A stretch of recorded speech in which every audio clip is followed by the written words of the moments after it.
and welcome to Logan Sounds Off, where I talk about books, music, and a whole lot more. I'm your host, Logan Kelly.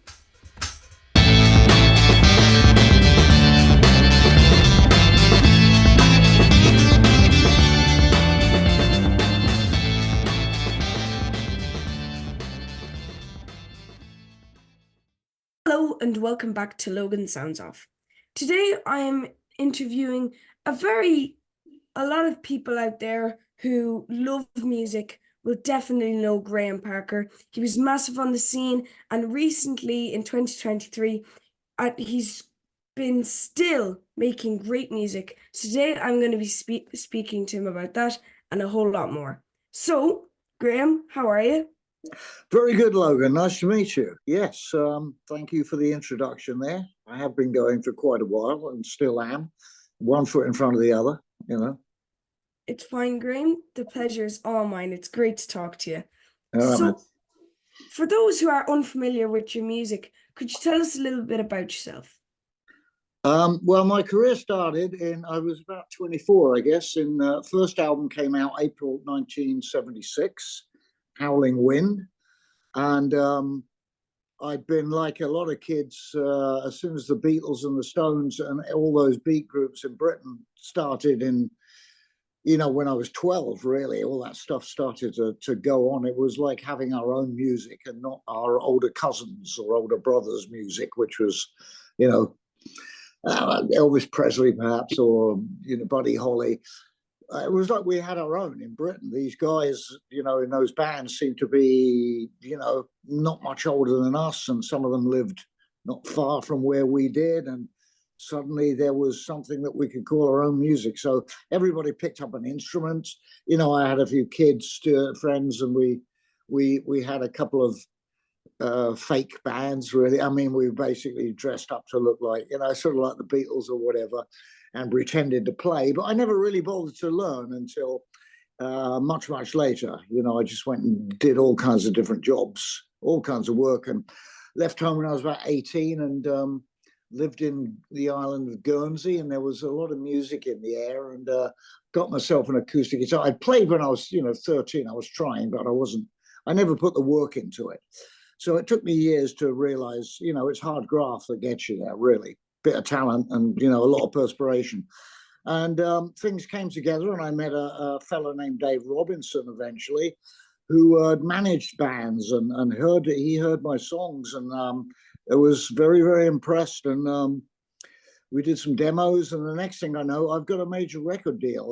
But I wasn't a 17-year-old at the time. I was like some of the beat groups were in the 60s. I was in 20s, and but I'm glad that it took me that long. I wasn't, I needed to be ready for prime time before I made my first album. That's what I thought. I really thought I want to make albums not like they're being made at the moment, which at that point in time and around the early 70s, there was a lot of records that were still based on the prog rock ethos of, you had two songs and they're pretty good, and then you go into the studio and jam the rest and hope you'll get away with it. I wanted to make every song very good, and there were a few current people around at the time, earlier than me. Of course, David Bowie was one of them. I mean, he suddenly stopped wearing a dress and appearing at mid-bills and festivals and started writing songs, like pop songs, rock songs that were all credible. And I wanted to do that, the same kind of thing for my first album, and I've tried to do that ever since. If people say there's a filler on that album, I don't agree. I worked hard for every one of the songs, and my ethos is that, really. It's just trying to give the best product I can to whoever's ready to have a listen. And as you say, new album was out actually around, I think it was, late last year, and the Last Chance to Learn the Twist. And it's still people who want to talk to me like yourself about this particular record, which is always encouraging, because there's no reason why anyone should pay attention to a 73-year-old, for goodness sake, making music. I mean, granddad, get out of here, So it's very gratifying to have some support and people who enjoy it, man. Oh, it's brilliant to talk to you, Graham. And you mentioned there Dave Robinson, a very nice guy. I believe he's from Stiff Records. Yeah, you can check out my interview with Dave Robinson as well with Johnny Foster from Hardwick Circus on my podcast, Logan Sounds Good, Off. yeah, lovely. Uh, and as well, Graham, sorry, just for those who haven't watched the interview, make sure to check that out. But you just the kind of idea that you had there regarding filler, that there's no filler on the album. I think that's a really great way to think about music, that you worked really hard on each track and there isn't meant to be any fillers. I really love that attitude. So now you can see why Graham Parker went on to become a great musician, everyone. But you were saying there that you were around a lot of nearly beat bands and stuff like that in the 60s. They were all on the rise, such as the Beatles and everything. They were dominating the music scene. How did you originally get into this type of music? Well, it's basically because I grew up in Surrey. I was born in London, but grew up in the county of Surrey, which is about 35. It was about 35 miles sort of southwest of London, but London seemed quite a long way away. At the same time, yeah, not quite, you know. So, and you it was really like these groups were such a breath of fresh air, all of those new groups, and for my age group it was so incredibly exciting. So everyone was, you know, kids were into music, into wanting to look like these people as well, you know. It's fashion. There's a lot of fashion involved with music, however good or bad the music is anyway. Fashion is part of it, I suppose. But it was just compelling to really hear these most exciting versions of stuff, and a lot of it was from America. They might have been English white guys, but they're playing a lot of black music influence, and so that was a natural thing in Britain. You know, people don't always know that a lot of those blues acts that have been, you know, that were like 70 when I was a kid. Some of those people, they couldn't get arrested in America for many, you know, they'd come to England and play a lot. There was all kinds of classic blues acts that would come here and to Europe. And that influence was evident with all those bands that we heard. I mean, some overtly, like Spencer Davis group, you know, there's Give Me Some Lovin' and stuff. There's really R&B, soul music in there. So that was another addition to, you know, when you realize where all this music, a lot of this music was coming from, and plus doing it, but the English version of American music has a tougher, grittier edge, I suppose, which makes it our own. You know, it makes it our own and makes it relatable. And so, you know, you got an idea of quality as well as inspiration from those people. Although some of those people worked at a much faster pace, like the Beatles making an album in an afternoon. But they were probably, you know, touched with a bit of genius there. Most of us aren't. Wow, though, it's an incredible time to grow up in. And then, apart from beat bands, obviously you mentioned there earlier when I asked about what kind of music was like when you were saying about yourself. You mentioned that your brothers and your cousins and your family didn't really listen to that kind of music. So, what kind of music were you kind of musically influenced from them then, if they were more into different Right. music? Well, yeah, good. I didn't have any brothers or sisters, but older cousins. Quite a big family, quite a few cousins, and uh, my sort of nearest good friend, really, my older cousin Barry. He had a bit of the teddy boy look. He wasn't really into it that much, but that was, you know, a few years older than me. Very different idea of music. But what I grew up with, that my parents had, you know, a sort of gramophone or something, a record, no, a radio, a transistor radio or whatever it was they had, wireless radios. And they were like bits of furniture, you see. And before the Beatles, before all those groups came along, it was a lot of American music. It was Bing Crosby and Perry Como and Nat King Cole. So there was jazz influence as well that I think seeped into my blood. It always, you know, when you hear those things, that's even before all the beat music type of stuff, and that plays a part of any musician who's going to be a writer. you're basically soaking up everything. It's absorption from a very early age. If you are going to be inclined to be a writer, a creator, or just a or a musician, not just a musician. Musicians are the most important thing. So you're going to be absorbing even before you've got a musical instrument. It's one of those things, and other people are not going to have that talent, so they won't be absorbing in the same way. So it started from the just music was always something that inspired, was close to me, and most people, isn't it? Most people like to tap their foot to a bit of music, and some people have all kinds of all kinds of favorites and things they love, but they're never going to be musicians. So it wasn't much different from anyone else. But before all that stuff, it was a lot of that American radio, Danny Kaye and Doris Day. I love this stuff. I really loved it. But as I said, it was when you were 13 and you needed to be part of a fashion, and those beat groups came along, and of course, then you're concentrating your listening to that kind of music. But I still things from before those pre-Beatles times seep into my work more to this day than ever.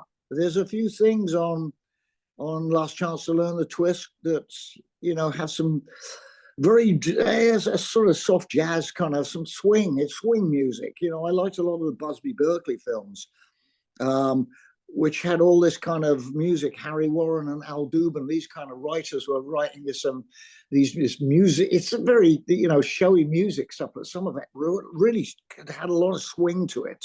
I've always been attracted to that because it sort of relates to R&B, jazz and blues. They all relate to each other. So that seeped into my work a lot, and I lean on that quite heavily in ways that not even I quite understand sometimes. It's collective. We absorb, I see. That makes a lot of sense. And you were mentioned there earlier about where after the Beatles' original success, you actually started a band with your friends, which is originally called the Deep Cut Three, which then was Yeah. renamed the Black Rockers. But why did you want to start a band? Well, because it was exactly that time. It was like, quick, I want to look like those guys. I want to grow hair long and not play football and get covered in mud, which, that was kind of the sort of way out of working class to become a star footballer, which of course for 99% of people is impossible. But music, it seemed, hey, maybe we've got a chance at that. So it just grew like a virus for people to pick up guitars or drums. So you'd always have a kid around the corner who got one snare drum. Another kid, like I knew, he had a plastic guitar with Elvis Presley written on it with one string. And so he's the bass player. So the Deep Cut Three, there was three of us, and either we added the drummer or added the bass player. I don't know. And then it was the Black Rockers, where we had all this black gear on, and we had the Beatle haircuts by then. I was like just about not even 13, I don't think. And we actually played in front of people. I say played with quotation marks because none of us could play. Although I think I'd learned a few little tunes, like everybody learned TV theme tunes, like Z Cars maybe, or whatever it was, the Third Man, down, down, down, down, down, down, down. People learned that on the guitar. So we're all struggling away. But I really didn't lack. I really lacked the sort of what it takes to burrow into it and do it as a lifestyle. I mean, I was 13. I grew up in nature. I was just as happy being immersed in the woodlands and stuff and going fishing as music. So I had a wide variety of life, really. You could put it that way. But it just seemed like, what a cool thing to, well, we didn't have the word cool then. I don't know what we would have said.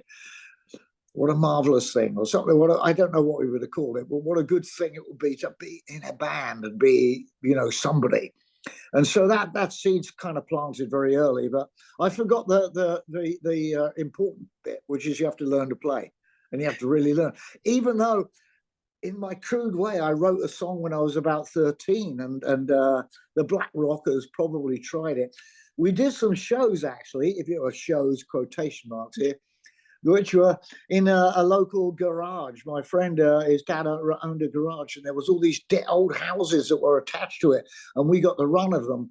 And me and the Black Rockers would go upstairs in one of these abandoned houses, run down and jump on a table.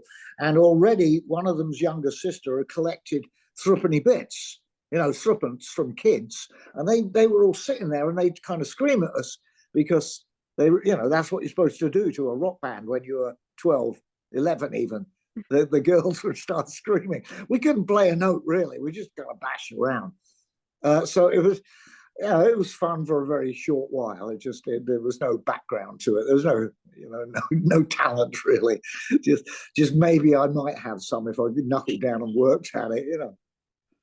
That's brilliant. But actually, you were mentioning there around 13 and 14, you did that. But at 15, you started to actually enjoy and you started to get a lot more into soul music, including musicians such as Otis Redding. But how did you originally get into soul music? Was it a friend, or did you hear it on the radio, or how did it come to you? Well, yeah, I think it crept through with a few people I might have run into a bit of an underground kind of thing in the 60s, but not quite because around that time of the Beatles did a song, "Please, Mr. Postman," which was an American song. "Twist and Shout" was a famous song that the Beatles did, which was, I think, the Isley Brothers first did it. That's an American soul act.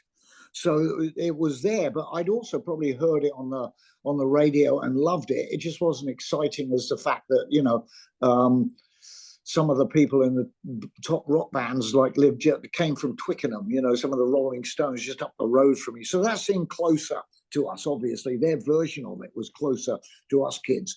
But it always seemed to be there. Black music from America, from when I was younger than the Beatles and the Stones. It was there, and soul music, Motown, really hit so big in the 70s, I suppose, 60s really, yeah, and 70s. So that and I heard, I think it was "I'll Be There," "Reach Out, I'll Be," the Four Tops. I thought that is the most exciting thing I've ever heard, beyond the Beatles and the Stones. And the Stones' first album was a lesson, really. It was like going to school for all these, who are these names? Chuck Berry and Otis Spann, whatever the names. All the songs they were covering on their first album was blues. But so you got that, and there was just the Supremes, and you didn't need much of that. And soon I was, 15 or 16, maybe, going to these clubs that would have afternoon sessions where you'd go and just dance, and packed out halls to soul music, almost exclusively soul music, or ska. There was ska, Jamaican ska. So it was no secret in Great Britain at that point in time. This kind of music was popular. Some of it cracked open into the top 10 and all that stuff, and had hits, but a lot of it was a bit lower down. And being 15 or something, it's like you feel pretty cool that you know who the Scatterlights are and Prince Buster and the All Stars. That's a pretty cool thing, because that wasn't mainstream particularly, even though a few hits here and there they crept up, but a lot of that wasn't mainstream. So it was like we were part of a cult, a club, kids who liked that kind of stuff and had their haircuts to go with it, and the smart suits and all this kind of thing.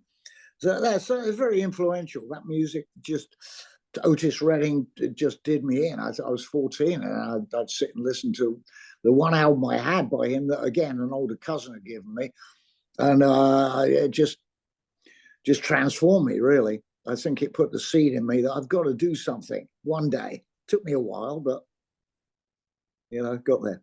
Wow, I see. That makes a lot of sense. And then now we've been speaking a lot about inspiration and music influences, but I'd like to move on to some of your own music, especially with Graham Parker and the Rumour. So when you first began your journey with Graham Parker and the Rumour, just before you released Howlin' Wind, when you were recording and such, did you have a direction that you wanted the band to go in? Well, I'd never played with a real band of that caliber. As my life had gone along, I'd jam with a few hippies and things, when I was in that kind of scene, and but no real discipline. I seemed to be the only one who had any discipline, and that's what I was trying to work on. By the time I was 20, I couldn't stand people sitting around with people noodling on guitars. It was like, no, I need to be the director of things here. So I had to back that up with the songs. By the time that Dave Robinson basically had put those guys around me from bands that had broken up, who became the Rumour, I had very strong songs, but I really didn't know how to organize a band or how to do that. So these guys had experience. Dave had experience, and I got an instant record deal from one song being played on Radio London on the Charlie Gillette show. But I really didn't know how to interact with a band. But the band members knew how to do this, so they put a lot of input into helping me move the songs in a direction that worked for a band. The songs, it's amazing, they did hold up quite well on their own with just me on a guitar, but that needs interpreting, and I didn't really know quite how to get to grips with that, and these guys did. So I learned very quickly from musicians who would, some of whom were a little older than me and had a huge, incredible amount of experience. I'd had nothing, frankly. When I walked into that studio, I'd had very little. I'd been with a publisher for a little bit, and they had a studio and I recorded songs, so I had an idea of the studio, but I hadn't played live. I hadn't really done a gig in front of people. I didn't know what monitor system was. I didn't really know what these things on the stage were when I did my first gig. Those are the things that you're supposed to use to hear yourself. And I just followed what everybody else in the band said. It was all like, oh, put some snare, can have some snare in the monitor. So there I am on my first gigs in London with all these class musicians who were quite known in London and other places. And I don't know what to say to a monitor man. What would I say? So I did what everybody else did. And in the end, I forgot my voice and I could barely hear myself. I thought, well, this is what it's like, I guess. You have to hear everybody else, but not yourself. That's weird. But anyway, yeah, that was my group. That was how green I was. So it was great to have the musicians of such experience, because I had a variety of songs. They went in different directions. The first songs of Howling Wind, there's a kind of swing grooves. There's the deep reggae groove, the anthemic of reggae groove of Don't Ask Me Questions. Ballads like Gypsy Blood, and so there's a variety. I already had. That's what I'm saying. I didn't want to be making records until I was ready for prime time, as it were. And Howling Wind was ready, and it had a variety of songs. And that album is still, without me thinking about it, but it really kind of is my template. You can still hear I'm the same guy in Last Chance to Learn the Twist. I've made a lot of albums, so some of them have gone this way and that way. There's been all kinds of directions, but it's still, I think, easy to understand how the guy, whoever he was, made Howling Wind and also made Last Chance to Learn the Twist. Yeah, that's actually very interesting. And when you were releasing your music and releasing singles, and when you were getting onto the scene, and was there ever a moment when you realized that your music was becoming very popular? Well, I got lucky in the beginning because there was a bit of a hole in the music scene for, if you can use a very corny term, which limits things a bit, angry young man kind of thing. There wasn't a great deal of that, and the critics always like an angry young man now and again. And I was kind of the first out of the box of what followed, really, with that harsh interpretation and singing, if you could call it that, and songs that had a bit of, they had a bit of angst in them, I suppose. Some people thought of them as having a political bent, which there was certainly social commentary in them, even though I was politically naive, frankly, to be honest with you. But somehow I could grasp it in songwriting. That's one of the great things about songwriting. You may not have to be you don't have to be an academic to pick up on, which way the wind's blowing in society and in, politically. You don't have to be an academic. You can feel it and interpret it and make sense out of it and say something valid. So there was a lot of scope, a lot of different things in the songs, and it was a bit of a hole there in the market, I suppose. And without thinking of it, it was nice to have that kind of excitement to start with. We weren't ignored, let's put it that way. And within months of being a band and having a record out, we were in America. We were touring in America. I might have been in the back of a station wagon getting gigs as we went along, but that was in the first year of our career, we went there twice. And that was really Dave Robinson said, we're going to get you over. There's going to be a lot of people who sound like you. They're going to be copying you. We're going to get you to America first. That was the thing he said to me. So I said, I don't know, whatever. So off we went and played in Holland as well. So it was a pretty good start, really. I mean, having a major record deal, it wasn't like I had to struggle. The struggling went on before that with trying to be a good writer. The grunt work, as I like to call it. But that was enjoyable as well. I can't say it was like having your hand chopped off. It wasn't, that. It was hard work, but it wasn't that bad. It wasn't. I wasn't a coal miner. Yeah, I understand. And actually, your music has made a deep impact on a lot of people.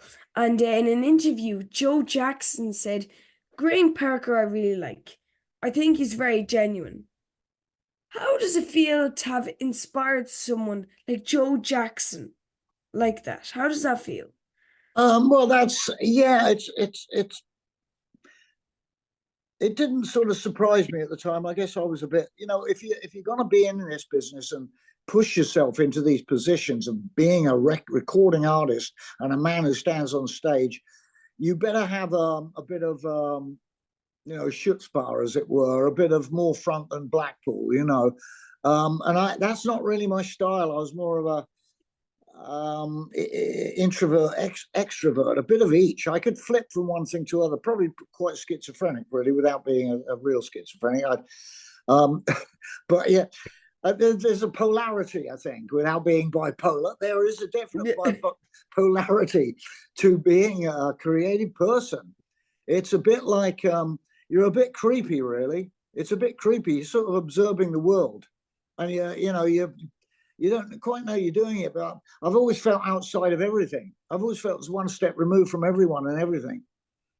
It's not. I mean, it's kind of a strange position to be in, as well as being a gregarious person. But I'm still one step separate. It's just a thing you carry with you, I suppose. So it's a bit. Yeah, it's a strange game, really. But you just have to get inspiration where you can and not kind of count it. Sorry, I've forgotten your original question, the basis of it, but I think I've worked around it to some degree. Do you know what? It was a great answer. It was Thank you. really, really, really inspiring.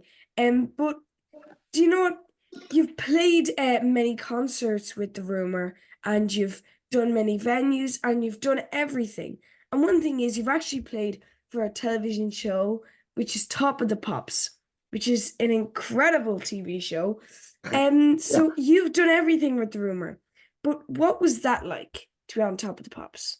Well, it was, it's one of those shows you love to hate. Well, we did in my day. You love to hate it because it showed the kind of truth about what people were buying, and it wasn't. The truth was quite ugly sometimes.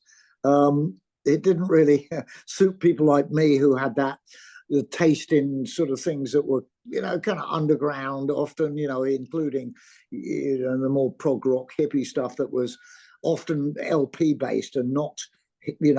Some of them didn't release singles, some of those bands, the freak bands flying the freak flag.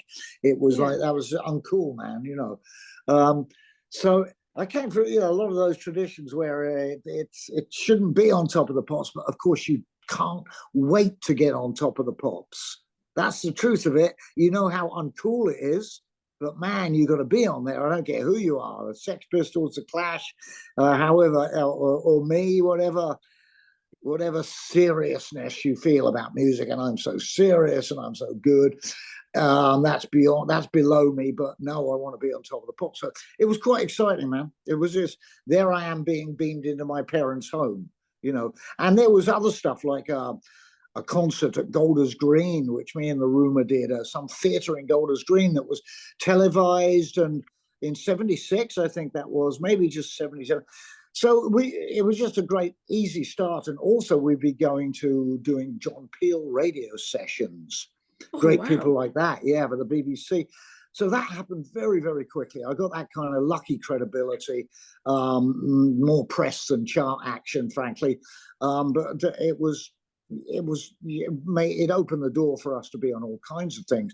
So we had a few records squeaked into the top 30, and that was like a sort of triumph that you were also a bit quiet about. You're sort of ashamed of top of the pops here. But at the same time, when you were late for the show, me and the Rumour late for the show, I said, sorry, we're a bit late on stage. We were just at top of the pops. Like, oh, shoot, I shouldn't have, like, showing off, you know. Mhm. It's a bit, because it was that important, really, to be, if you're in the charts, you want to be on top of the pops. You don't want to miss it, you know. Yeah, that's brilliant though. And then you actually, as well as the Rumour and the Figs and everything, you also have a solo career. So what inspired you to go solo? Well, it's because the songs I write them alone. There's no one else in the room. Um, and there's no bands around. There's no musicians. It's just me. Those are my songs, and that's how I got my record deal. It was signed with my name on. So I've always been a loner, but not a loner, a gregarious loner, as it were. But again, the bipolar issue of being an artist in any shape or form, perhaps. So it's always, there's different ways of expression. The Rumour was a fabulous way of expression. It was just great for the time because they wanted to be as intense as I wanted to be at that point in time. No monkeying around, no navel gazing or tuning up on stage. It was just boom, full blast. And we all wanted to be that, to be very efficient, get the records done, put them out there, bang them down. And so that was a nice, a fabulous start. But after that, I wanted to see what my work would sound like with different musicians. So that's what I've done ever since. I've hired bands like the Figs, who are a unit in their own right, but only done one album with them, but worked with some of their musicians, especially Mike Gents, musician writers. We've done lots of duo gigs with different people backing me. Tom Freud is another great one. And some of the Rumour guys, Bob Andrews and Brinsley Schwartz, the guitarist in the Rumour. I've done duo shows, a lot of them. And is my, the next thing I'm doing is USA, doing a bunch of solo shows. And I've turned it into my, a form which I'm very good at. And it's amazing to be solo on stage, to reinvent your songs that are from now, pushing 50 years ago, to reinvent them. They open up. Playing solo has given me so much more scope in my recording as well. I think the last couple of albums, just they have that looseness that I've developed in playing. It's not so uptight as it was. It was always like, scared stiff, I'm going to mess it. It's now I can do a mellower song in a mellower fashion, still sounding like me. It's not going to sound soft particularly because I'm not very good at that, but the scope is endless with solo, and you reinvent yourself all the time, and open the songs up into a different place. So I play solo a lot, but make records with musicians that are very well. It's very well considered, the musicians that I use. And the last two albums, Martin Belmont, guitarist of the Rumour, who plays on Last Chance to Learn the Twist, has helped me get good musicians based in London so that I can be really lazy and go up to Rack Studios on the bus, takes 5 minutes, or walk up there and do albums just up the road from where I live. That's always good, and make other musicians get on the tube and travel. So it's really, they're very well considered musicians that are perfect for my music right now, and that's how you got to deal with it. What are you writing right now? What does it feel like? What musicians can I imagine on this? What sound? And I'm creating the entire sound in my head as I'm right, as I know I've got a good song, this is what's happening now. That wasn't happening in the 70s when I was preparing for the Rumour album. I wasn't there yet with that kind of thing. Now I've done albums where I played the bass and the stringed instruments. So I can cover a lot of ground in a different way. But what I'm not going to do is I'm not going to be screaming like I used to be, because it ruined my voice then and it would ruin it now. I've learned to sing a lot more over the years. It's a learning process, everything, learning process. Okay, I see. And then where you mentioned their last chance to learn the twist. What was it like recording this new album? Breeze, really, in actual fact. As Jim Russell, the drummer, said, he said to me, I enjoyed every second of that. And we cut 14 basic tunes with drums, bass, a bit of lead guitar, and acoustic and vocal. Now, that's one thing I've learned over the years. If you want to sound as good as you can do, and basically you write your songs largely on an acoustic guitar, capture the vocals and the acoustic live on two mics in the studio. Because we used to go back like a month later, I used to, that was the way it was done, and sing the songs before it was rough vocal, scratch vocal, not good. So I'm doing things live from that point of view. And we did it at Rack Studios up the road, the old Mickey Mouse studio, still going strong. And we were there for 7 days. And by the time the fifth day came along, I was getting the keyboard player in Geraint Watkins. We had that much done. And I was doing Wow. lead guitar overdub. So there's 14 tunes that were ready to be added to, ready to have the keyboards added. And then the next thing, the girl singers, I went to a smaller studio that costs less, because this stuff costs money, these days. And records aren't in the heyday of sales, let's put it that way. And so I just try and work efficiently like that. And I want musicians who are the same, because they can hear the song beforehand. They hear me on the guitar playing it, a demo. They get the gist of it. So no one needs to be wringing their wrists about it, or worrying. It's just, and we work together very, very quickly. Be doing a cut, and listen to it. I'd say, try this, try that. Musicians would say to each other, why don't you try that? And I'll try that. And boom, we got a track down, like 2 or 3 takes, 2 or 3 run-throughs, usually on the second one.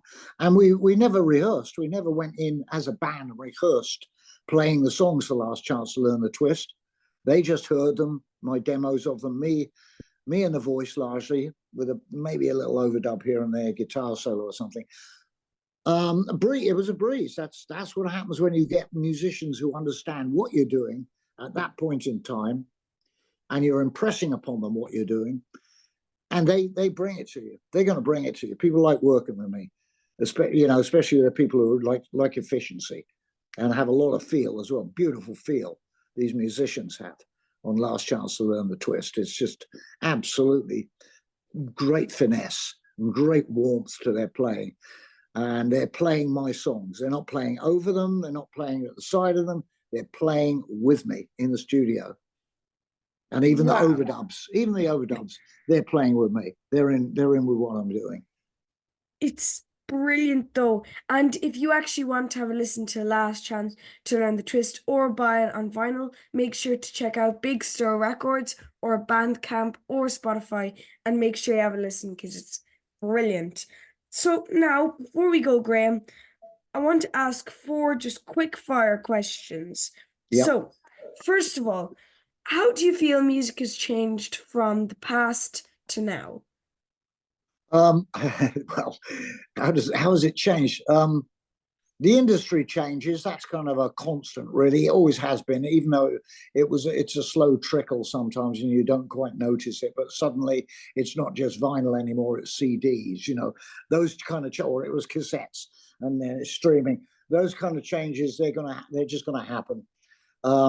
As far as making music is concerned, there are just millions of bands doing stuff that's not far away from what I do. There's millions of songwriters doing stuff that's not far away. There are other people who have, their electronica, or whatever it is, that kind of stuff. I think it's great. I think it's pretty healthy. frankly. I think it's pretty healthy. I mean, it's harder for young people to break through in any meaningful way. I got lucky. I was in a lucky window of opportunity. And so are a lot of people that followed me, and a lot of people before as well. That's not so easy now. I don't think for a lot of young people. You can make great music. It can be entirely missed by everybody, frankly. So I got to feel lucky about that. It's harder now, but and so it there's a lot of things. The music changes because people do different things with it, but still and all, there's a lot of people doing stuff that is basically there's a guitar, there's the drums, bass, and you can hear the influences of whatever it is. Music from the 60s, music from the 50s, even music from the 70s. It's a wide open field. Do what you feel. Do what you love the most. I suppose. Express your influences because we all have them. We're all absorbing. You know. Yeah, I completely agree with that. That's a great way to put it. And now instruments. Which different instruments do you play? I'm pretty limited. I never quite got the handle of keyboards, which is unfortunate. Really, I should have done. And so it's basically guitar, acoustic guitar, electric guitar, bit of lead, but rhythm electric. And I've played bass on quite a few of my albums, but at the moment I prefer some other guy getting their fingers torn to shreds with the bass strings. They're thick. It's hard work, man. Let me tell you. Yeah. I found that out in a hurry. And I thought, okay, I'm going to play bass on this album. I was like, oops, that hurts. It hurts enough playing guitar. I've got calluses here. I'm working on them for the tour. They're getting there. But those things I can kind of handle. I'm no good at jamming, really. Somebody said, come on stage. And it's like, oh, what? Yeah, yeah. I got to bluff that pretty heavily. I'm not a real jammer. I'm not a soloist per se. I can solo, do lead guitar solos in the studio as long as I work them out pretty good at home, 80, maybe 60%. And when the red light comes on, I do things that amaze me. It's like, wow, I can play that, But I wouldn't like to be on stage trying to play lead guitar particularly. I play it a little bit here and there, not good. So uh, that's pretty much it. I've got limitations. That's why hire musicians, which of course is a good thing because you have those different feels going on in your record when you use musicians. Wow, that's even still though, to know that yeah, you can play the bass, but you're focusing on the guitar. That's really great that you're focusing on the one instrument. Um, Yeah. because I know myself, there's a bass guitar there and there's a guitar there. One of the bass guitar is my dad's, and I always used to mess around with the bass guitar, but I mainly play acoustic guitar and electric guitar now, because my fingers are tiny, so it's nearly impossible to play the bass. But Good. last two, last two questions are, first of all, do you have any recommendations music wise? Are there any albums that you're listening to that you'd like to recommend to people? Well, before I answer that, I say a good choice with acoustic guitar because, like the piano, it's a whole instrument in a way that a bass isn't. Or, I don't mean to offend bass players there, but these are good instruments for songwriting. If you're going to get into that, Logan, by the way, that you've got the complete thing with both of those, a keyboard or an acoustic guitar. As for music, my taste. I hear a lot of good stuff. There's and a lot of stuff I'm just not interested. My onus now is really on my own music. I don't listen to. I don't follow anything. I don't really follow any. I don't follow any of the people who came along at the same time as me or after, particularly. I don't hear a lot. I'm more of a. I've always been a reader, so I've usually got 4 or 5 books on the go. I've got about 6 at the moment because people keep giving me for Christmas. And I got a Kindle, with usually 2 or 3 books on at a time, going, batting from one to the other. When I go, I mean, some of the things I'm reading Barbara Streisand autobiography, even though I've never been a Streisand fan at all. I thought, well, she's got some nerve. She wrote an autobiography, 1,000 pages. So I better Whoa. I better check it out. But on a Kindle, thank you very much. You know, the Kindle is the musician's friend. You know, a digital reading is really for traveling musicians. It's excellent. Sit at home maybe with a book, although I need an electron microscope to read the print these days. And so I don't listen to a great deal of music, and TV. You know, it's sickening now. You got Netflix and all these got these amazing shows, and they keep showing them. They keep coming out with them week after week. You know, it's like 3-part documentaries on some murder that has never been solved from 50 years ago. Oh, I've got to watch that. So I don't listen to a lot. I listen to my own music after I've made it. You know, I listen to, okay, is this, you know, what are the mixes? And just now I've been listening to music again, my own stuff, because I did a tour with the live band of basically the Goldtops and 2 girl singers, Ladybugs, and we recorded it. It got recorded at one gig, so I've been mixing that, or sitting and letting the engineer mix it, and then bring it home and, you know, listen to it and make adjustments. Somehow I don't really seem to have the need or the will or the interest to be listening to a lot of acts. And I just hear things that are really good. So I can't sort of recommend any. I'm sure people could recommend a lot to me, but I'm not following it, man. And I'm practicing for, you know, it's also an age thing. You know, I can't walk and chew gum at the same time. So if I got some gigs coming up, I better be 100% trying to concentrate on my music, get my act together, get my fingers moving, and sing pretty decently. So I'm really thinking that's my sort of concentration. And yeah, I just don't listen enough for enjoyment. I should do, I suppose. I've got lots of things on my iTunes. I buy music. I don't stream at all. So if I want something, I'm going to get it on iTunes. And that's a variety of stuff, but it usually comes from the 60s, and it's usually progressive rock. That's basically what I'm listening to. 60. If I listen to something, it's going to be King Crimson or something like that.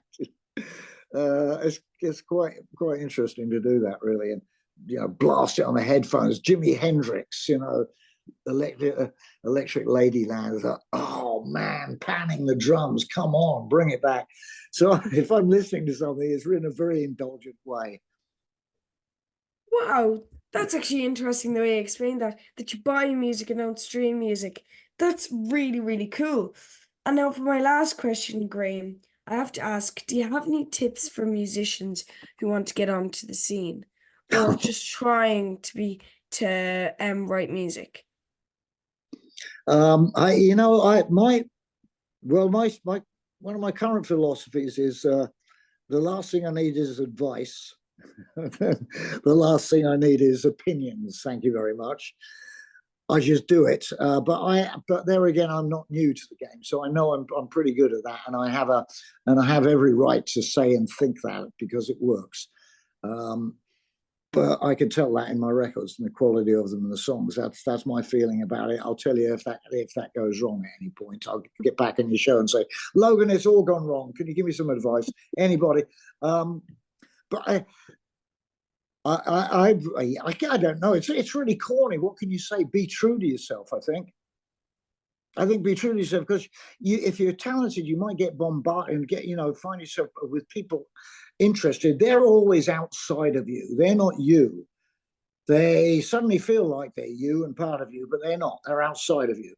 Always try and bear that in mind. And you don't have to be guided by anyone unless you feel 100% certain that this is right, that you need this. If you're a songwriter, you should be cutting your own path a lot of the time. So I think just stick to that, and people will gravitate to you. Put yourself out there when you can, but people can gravitate to you. But just stick to what's true to you. If you start having nagging doubts that you're being led in a different direction, or something is, interfering with you, what's going on in your heart and mind, it's simple stuff. And I would give any young musician that. What do you feel? What do you feel about what you're doing? And I would also say to young musicians, okay, you got 20 songs. You think you're going to be a star. No, scrap them, write 20 more. Keep putting them aside. You're not good enough. Trust me. You're unlikely to be. Write more. Keep dumping them. You're going to go through different fashions when you're young. That's great. That's the idea of it. Teenage, this, that, the other, early 20s. keep writing. And if it clicks, it clicks. But I wouldn't hold too high an opinion of yourself until you've done a lot of grunt work with songwriting or creating in whatever way it is. And then when you're ready to go for it full throat. I see. That is some incredible advice, Graham. And I have to say, it's been amazing talking to you about everything from inspiration. Just, it's really, really cool. If you want to learn more about Grave, he's on Bandcamp, he's on Spotify. Make sure to check out Big Stir Records. You'll be able to buy his record there, Last Chance to Learn the Twist, and you can read all about him there as well. And thank you so much for watching. Make sure to subscribe and like the video and share with your friends if you or your friend is a fan of Graham Parker. But last but not least, thank you so much, Graham. This has been a great interview. Thank you so Oh, much. I'm very pleased to hear that, Logan. Thank you for your support and for having me on your show, man. Be very well. Okay, take care of yourself. You too, Graham. Bye and have a lovely Cheers. day. Catch you later. Bye-bye. Bye. I hope you enjoyed listening to this episode of Logan Sounds Off. You can follow me on X, Facebook and Instagram at Logan Sounds Off. And don't forget to subscribe and not miss any more cool episodes. Bye guys!